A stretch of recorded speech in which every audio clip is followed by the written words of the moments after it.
Good morning to everyone. Our lesson for today is based on the book of Matthew,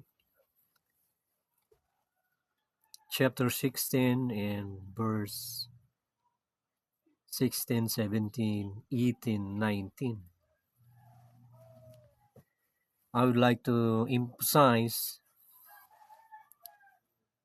the subject there about the establishment of the church. The Lord Jesus said, I will establish my church. Then, of course, the church of Jesus is the true church. But where is now the church of Jesus Christ? Take a look first when the Lord Jesus gave the keys to Apostle Peter.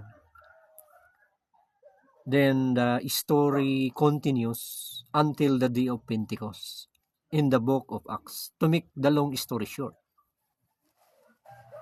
when the day of Pentecost came, in Acts chapter 2 verse 1 to 45,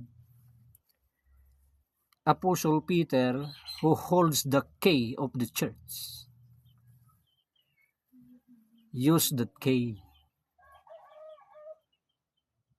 Then some other denomination, they called it keys of the kingdom.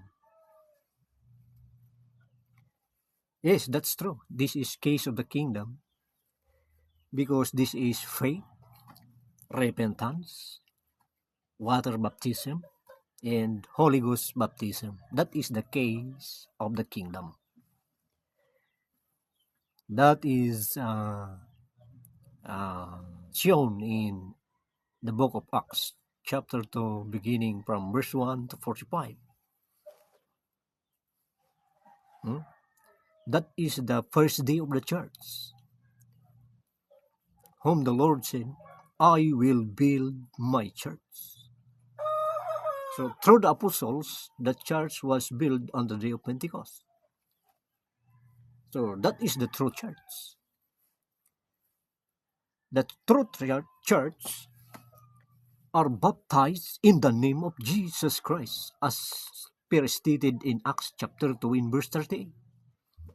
Which means the true church, every member of the church must be baptized in the name of Jesus Christ. Because they already known in study